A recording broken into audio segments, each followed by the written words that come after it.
So for you, like you said, man, like I feel like you've always been pushing positivity, always been very, very like ahead of the curve in terms of like, I mean, not even ahead of the curve. You've always been like integrity first as a person and, you know, as an artist, and as everything else comes after that. Right. But I wonder for you, like, does that just feel good knowing that, like, man, you've gone through it with, you know, Meek Mill, Rick Ross, and people, you know, saying A, B, and C about you, but to like have the guy, you know, in my opinion, you know, I've had Kendrick in my top 5 for probably like 6 years.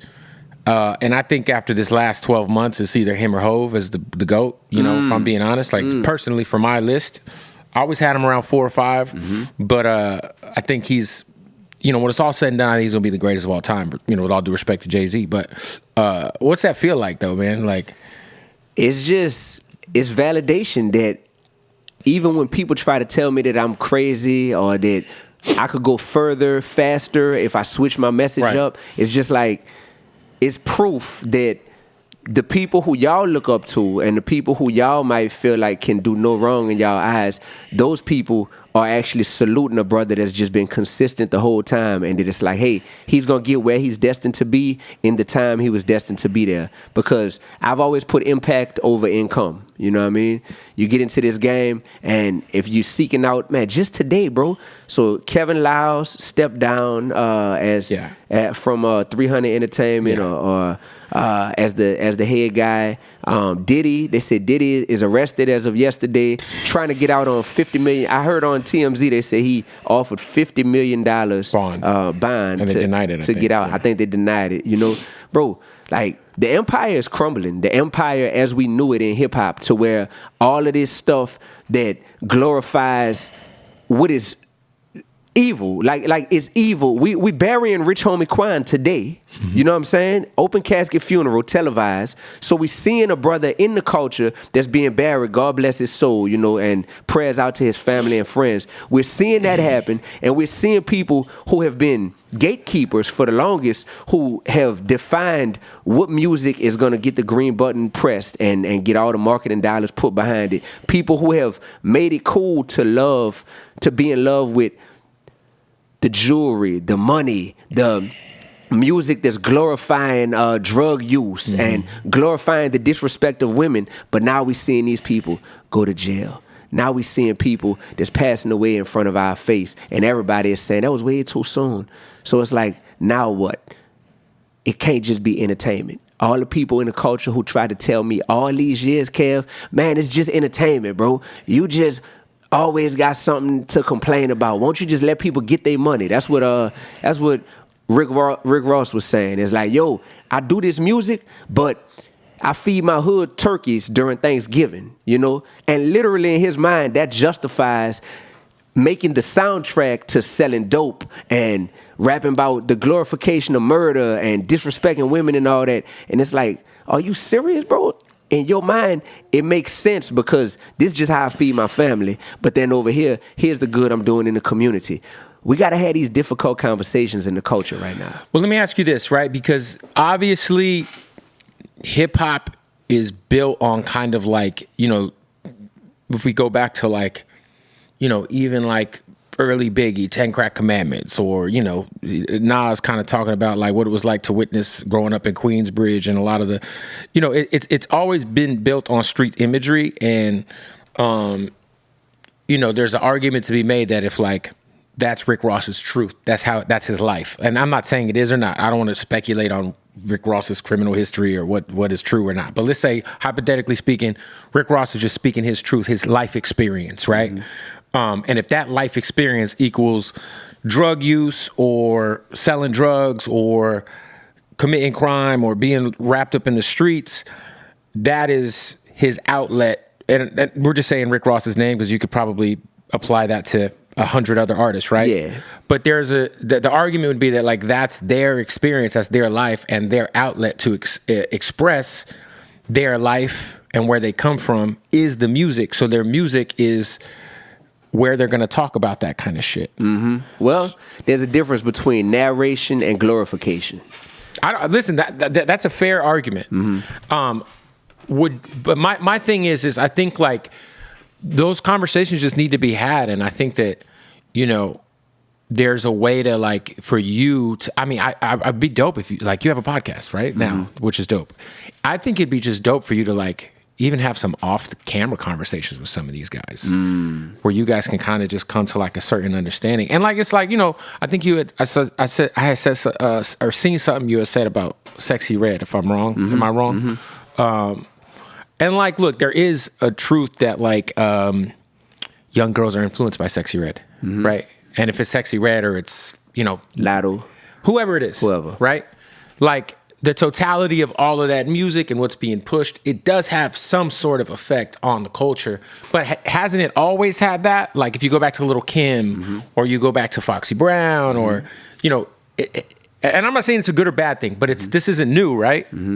Like what makes Sexy Red different from like what Little Kim was doing? Yeah, you know what the difference is? Hip hop has gotten older. So because hip hop has gotten older, you have OGs in hip hop now. So for every Sexy Red that's in her 20s, you got somebody that's in their 40s or maybe their 50s who's been there, done that. And the role of OGs in the culture should be the role of OGs in life, which is we're here to mentor you and make it to where your learning curve can be even quicker than ours was, because we can pour into you. The problem with hip hop is you have OGs who are actually DGs. I call them disappointing grown-ups. You know what I mean? That's some real shit right there. Straight up, dog. For sure. These OGs are really DGs, and the reason why is because they want to be relevant with the younger generation. So much so that they'll sacrifice their knowledge that they've attained by living life for 30 plus years more than these younger artists.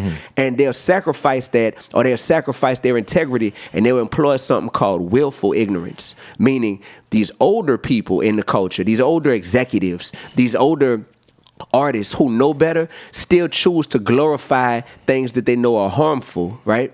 And they know it's harmful, but they're like, dang, that's what the youngins want to hear. And like I'm not like it's like this, like you said, like there's at the end of the day we're in the music business, and what's good for business isn't always good for the people. There you go. Keep going. All right. So if what's good for business isn't always good for the people, and people got to pay their bills. Stop. People got to pay their bills. Kev, my thing is, when I talk about these executives, you heard me? Kevin Lyles. I'm about to say, how far up on the executive ladder are we going? Because a lot of these guys are worth hundreds of millions of dollars. So there you go. Yeah, so when we talk, when the excuse becomes people got to pay their bills, when I'm speaking to artists who aren't starving artists, struggling artists who have made it and have become moguls and have become multimillionaires, as well as these executives, at what point is it like they can't use the excuse, I'm just trying to pay my bills? No, because I'm talking about like on a lower level. Like let's say somebody has a production company and they find Sexy Red and they look, I got this artist who's bubbling in St. Louis. And then from there it goes into the bigger, you know, totality of the system or whatever. I think that, like I said, I think there has to be some sort of balance, and I feel like for whatever reason, man, this beef with Drake and the way Kendrick kind of just pulled the mask off and the onion, each layer of the onion and on Drake's, like this whole shit, I feel like has kind of like sparked like a ripple of like consciousness. Yeah, and it's been, and you know, I just met Common and Pete Rock. I met him before, but I just had a conversation with them, and I just think Common, like I almost cried thinking him, because I was like, bro, when I was a kid, bro, like you don't understand, like, you know. And then I was talking about like when I was a kid, we had whatever you were looking for there was in music, right? But what we did have that I don't see at least being pushed in the same way back in the day, there was like Raucous Records, and like there was like a semi-commercial outlet that people could find conscious music, like Talib and Common and like Mos Def. Like those guys weren't necessarily like commercial, but they were like accessible, like people kind of knew them. Like you could open up Double XL magazine and see a write-up on those guys, right? Yep. Or you could listen to like Immortal Technique. And like when I was a kid, like I learned so much shit about like the CIA and all kind of crazy shit just because Immortal Technique was there. For real. Straight up. And like I like right now, like the people doing that type of shit, whether it's yourself or whether it's artists who, it's just, there's just not like, it's not as easily accessible to the kids because it's not TikTokable. You know what I'm saying? Like it's not algorithm friendly. Right. You know what I'm saying? Like what's going on like right now with like in Gaza and shit. I'm like, yo, who's the like big artist? I'm not talking about the artist who's like super underground. I'm talking about who's like there's not a big artist who's made a like Macklemore though. Shout out to fucking Macklemore. Respect to him. But like who's the artist that's gonna step up and like speak on that shit in a verse or something? You know what I mean? Like or like educate or you know what I mean? Just stand up and be like, yeah, like this is crazy. You know what I'm saying? And so I feel like when I was a kid, we had the Commons, we had Immortal Technique, and I don't know. Not to say that there isn't people out there that are doing that, but it's almost like so much more suppressed. You know what I'm saying?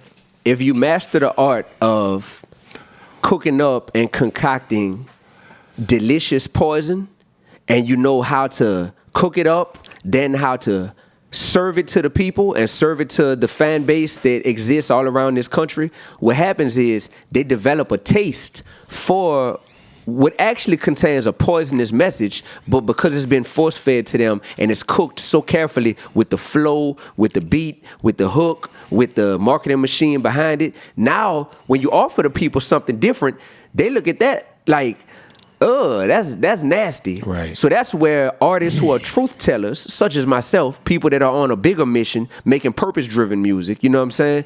That right there becomes something where we have to master the art of still giving people what's delicious to them, which is the beat, which is the flow, which is the catchiness of the hook, which is the charisma. The melody, whatever, yeah. There you go. But along with the message. And that part right there is something that I don't think a lot of artists are up for that challenge because they just feel like, man, I'm trying to do something to make this world a better place. Shouldn't my job be easy? No.